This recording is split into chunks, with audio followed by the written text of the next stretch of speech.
The Velveteen Rabbit by Margery Williams. There was once a Velveteen Rabbit, and in the beginning he was really splendid. He was fat and bunchy as a rabbit should be. His coat was spotted brown and white. He had real thread whiskers, and his ears were lined with pink sateen. On Christmas morning, when he sat wedged in the top of the boy's stocking, with a sprig of holly between his paws, the effect was charming. There were other things in the stocking, nuts and oranges and a toy engine, and chocolate almonds and a clockwork mouse. But the rabbit was quite the best of all.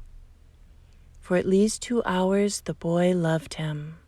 And then aunts and uncles came to dinner, and there was a great rustling of tissue paper and unwrapping of parcels. And in the excitement of looking at all the new presents, the Velveteen Rabbit was forgotten. For a long time, he lived in the toy cupboard or on the nursery floor, and no one thought very much about him. He was naturally shy, and being only made of velveteen, some of the more expensive toys quite snubbed him. The mechanical toys were very superior and looked down upon everyone else. They were full of modern ideas and pretended they were real. The model boat, who had lived through 2 seasons and lost most of his paint, caught the tone from them and never missed an opportunity of referring to his rigging in technical terms. The rabbit could not claim to be a model of anything, for he didn't know that real rabbits existed. He thought they were all stuffed with sawdust like himself, and he understood that sawdust was quite out of date and should never be mentioned in modern circles. Even Timothy, the jointed wooden lion, who was made by the disabled soldiers and should have had broader views, put on airs and pretended he was connected with government. Between them all, the poor little rabbit was made to feel himself very insignificant and commonplace, and the only person who was kind to him at all was the Skin Horse. The Skin Horse had lived longer in the nursery than any of the others. He was so old that his brown coat was bald in patches and showed the seams underneath, and most of the hairs in his tail had been pulled out to string bead necklaces. He was wise, for he had seen a long succession of mechanical toys arrive to boast and swagger, and by break their mainsprings and pass away, and he knew that they were only toys and would never turn into anything else. For nursery magic is very strange and wonderful, and only those playthings that are old and wise and experienced like the Skin Horse understand all about it. "What is real?" asked the rabbit one day when they were lying side by side near the nursery fender before Nana came to tidy the room. "Does it mean having things that buzz inside you and a stick-out handle?" "Real isn't how you are made," said the Skin Horse. "It is a thing that happens to you when a child loves you for a long, long time, not just to play with, but really loves you. Then you become real." "Does it hurt?" asked the rabbit. "Sometimes," said the Skin Horse, for he was always truthful. "When you are real, you don't mind being hurt." "Does it happen all at once, like being wound up?" he asked. "Or bit by bit?" "It doesn't happen all at once," said the Skin Horse. "You become. It takes a long time. That's why it doesn't often happen to people who break easily, or have sharp edges, or who have to be carefully kept. Generally, by the time you are real, most of your hair has been loved off, and your eyes drop out, and you get loose in the joints and very shabby. But these things don't matter at all, because once you are real, you can't be ugly, except to people who don't understand. "I suppose you are real," said the rabbit. And then he wished he had not said it, for he thought the Skin Horse might be sensitive. But the Skin Horse only smiled. "The boy's uncle made me real," he said. "That was a great many years ago. But once you are real, you can't become unreal again. It lasts for always." The rabbit sighed. He thought it would be a long time before this magic called real happened to him. He longed to become real, to know what it felt like. And yet the idea of growing shabby and losing his eyes and whiskers was rather sad. He wished that he could become it without those uncomfortable things happening to him. There was a person called Nana who ruled the nursery. Sometimes she took no notice of the playthings lying about, and sometimes, for no reason whatever, she went swooping about like a great wind and hustled them away in cupboards. She called this tidying up, and the playthings all hated it, especially the tin ones. The rabbit didn't mind it so much, for wherever he was thrown, he came down soft. One evening, when the boy was going to bed, he couldn't find the china dog that always slept with him. Nana was in a hurry, and it was too much trouble to hunt for china dogs at bedtime, so she simply looked about her, and seeing that the toy cupboard door stood open, she made a swoop. "Here," she said, "take your old bunny. He'll do to sleep with you." And she dragged the rabbit out by one ear and put him into the boy's arms. That night, and for many nights after, the Velveteen Rabbit slept in the boy's bed. At first he found it rather uncomfortable, for the boy hugged him very tight, and sometimes he rolled over him, and sometimes he pushed him so far under the pillow that the rabbit could scarcely breathe. And he missed, too, those long moonlight hours in the nursery when all the house was silent, and his talks with the Skin Horse. But very soon he grew to like it, for the boy used to talk to him and made nice tunnels for him under the bedclothes that he said were like the burrows the real rabbits lived in. And they had splendid games together in whispers when Nana had gone away to her supper and left the nightlight burning on the mantelpiece. And when the boy dropped off to sleep, the rabbit would snuggle down close under his little warm chin and dream, with the boy's hands clasped close round him all night long. And so time went on, and the little rabbit was very happy. So happy that he never noticed how his beautiful velveteen fur was getting shabbier and shabbier, and his tail coming unsewn, and all the pink rubbed off his nose where the boy had kissed him. Spring came, and they had long days in the garden, for wherever the boy went, the rabbit went too. He had rides in the wheelbarrow, and picnics on the grass, and lovely fairy huts built for him under the raspberry canes behind the flower border. And once, when the boy was called away suddenly to go out to tea, the rabbit was left out on the lawn until long after dusk, and Nana had to come and look for him with the candle, because the boy couldn't go to sleep unless he was there. He was wet through with dew and quite earthy from diving into the burrows the boy had made for him in the flower bed, and Nana grumbled as she rubbed him off with a corner of her apron. "You must have your old bunny," she said. "Fancy all that fuss for a toy." The boy sat up in bed and stretched out his hands. "Give me my bunny," he said. "You mustn't say that. He isn't a toy. He's real." When the little rabbit heard that, he was happy, for he knew that what the Skin Horse had said was true at last. The nursery magic had happened to him, and he was a toy no longer. He was real. The boy himself had said it. That night he was almost too happy to sleep, and so much love stirred in his little sawdust heart that it almost burst. And into his boot-button eyes, that had long ago lost their polish, there came a look of wisdom and beauty, so that even Nana noticed it next morning when she picked him up and said, "I declare if that old bunny hasn't got quite a knowing expression." That was a wonderful summer. Near the house where they lived there was a wood, and in the long June evenings the boy liked to go there after tea to play.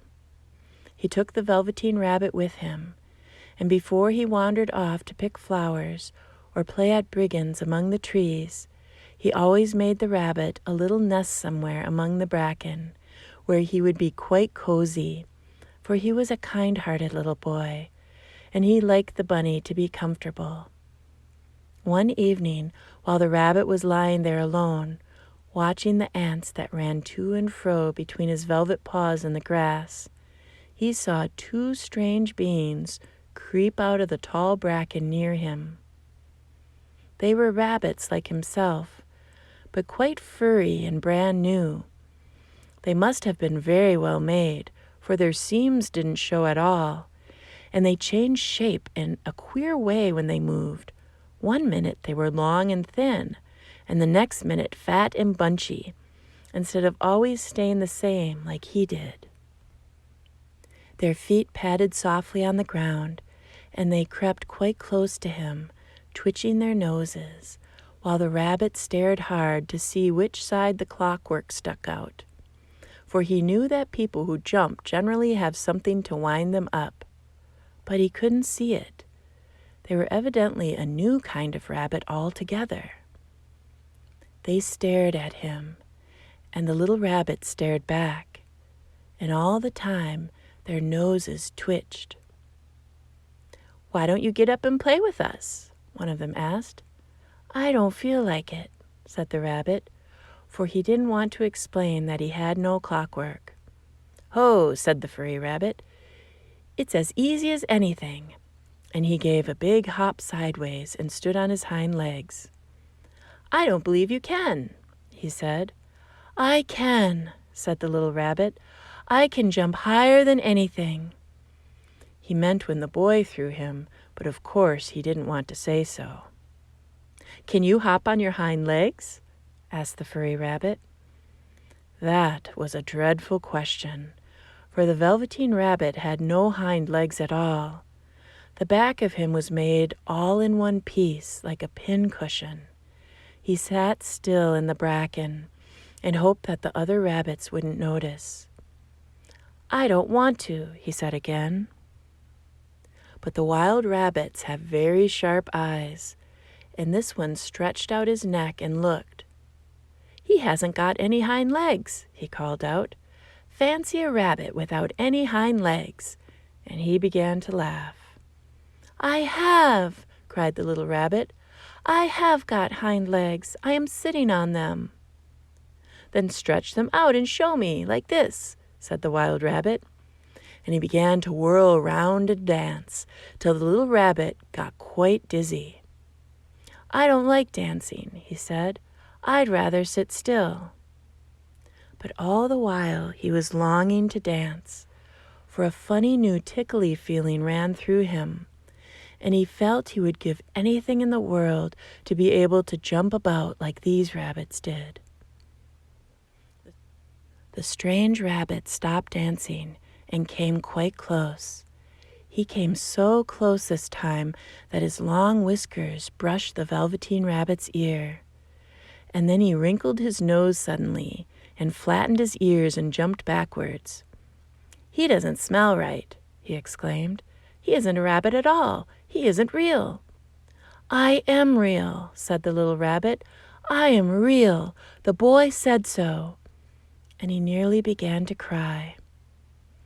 Just then there was a sound of footsteps, and the boy ran past near them, and with a stamp of feet and a flash of white tails, the two strange rabbits disappeared.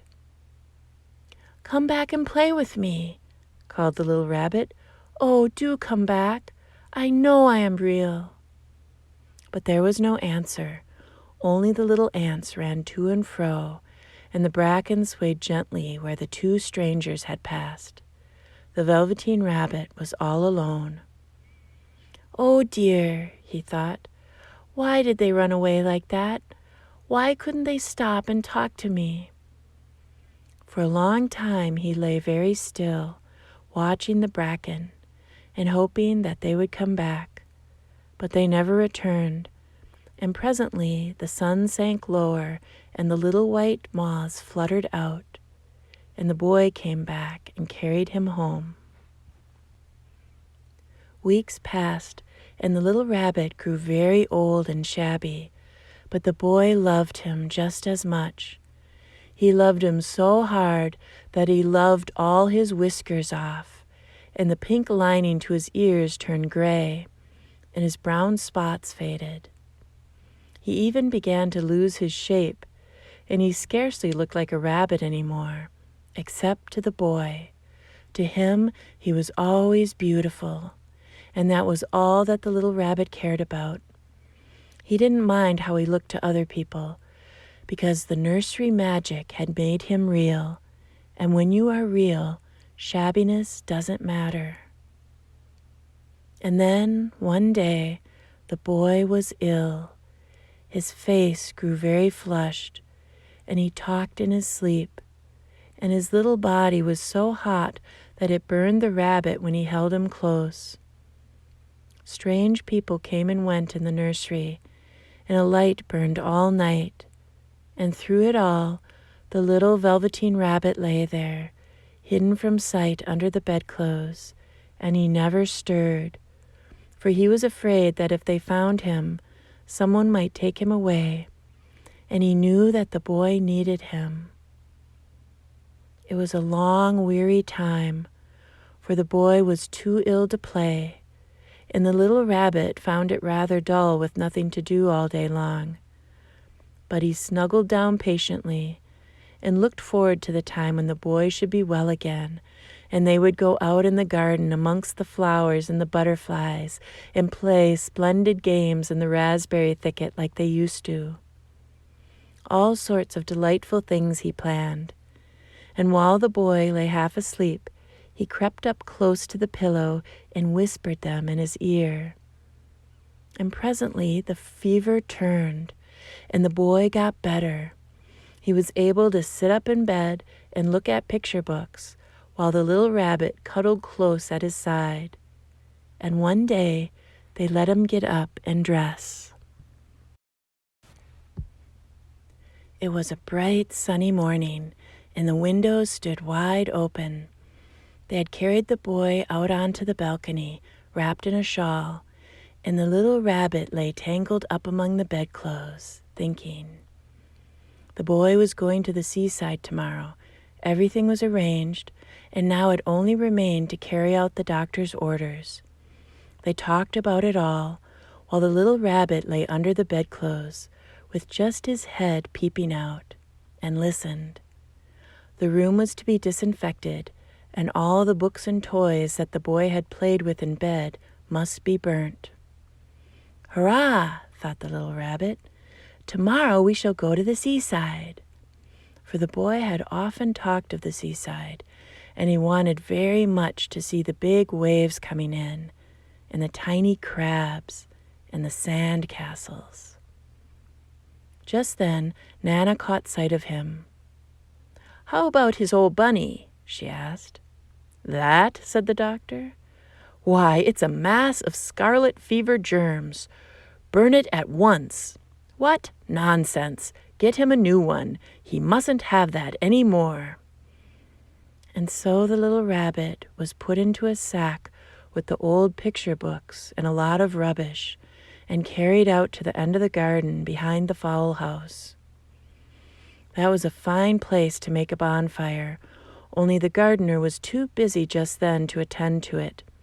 He had the potatoes to dig and the green peas to gather, but next morning he promised to come quite early and burn the whole lot. That night, the boy slept in a different bedroom, and he had a new bunny to sleep with him. It was a splendid bunny, all white plush with real glass eyes. But the boy was too excited to care very much about it, for tomorrow he was going to the seaside, and that in itself was such a wonderful thing that he could think of nothing else. And while the boy was asleep, dreaming of the seaside, the little rabbit lay among the old picture books in the corner behind the fowl house, and he felt very lonely. The sack had been left untied, and so by wriggling a bit, he was able to get his head through the opening and look out. He was shivering a little, for he had always been used to sleeping in a proper bed, and by this time his coat had worn so thin and threadbare from hugging that it was no longer any protection to him. Nearby, he could see the thicket of raspberry canes, growing tall and close like a tropical jungle, in whose shadow he had played with the boy on bygone mornings. He thought of those long sunlit hours in the garden. How happy they were, and a great sadness came over him. He seemed to see them all pass before him, each more beautiful than the other, the fairy huts and the flower bed, the quiet evenings in the wood when he lay in the bracken, and the little ants ran over his paws, the wonderful day when he first knew that he was real. He thought of the skin horse, so wise and gentle, and all that he had told him. Of what use was it to be loved and lose one's beauty and become real, if it all ended like this? And a tear, a real tear, trickled down his little shabby velvet nose and fell to the ground.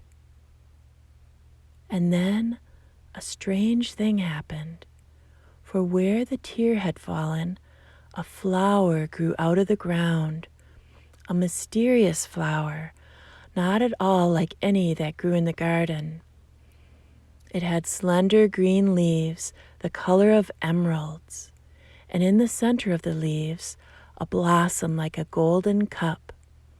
It was so beautiful that the little rabbit forgot to cry, and just lay there watching it. And presently the blossom opened, and out of it there stepped a fairy. She was quite the loveliest fairy in the whole world. Her dress was of pearl and dewdrops, and there were flowers round her neck and in her hair, and her face was like the most perfect flower of all.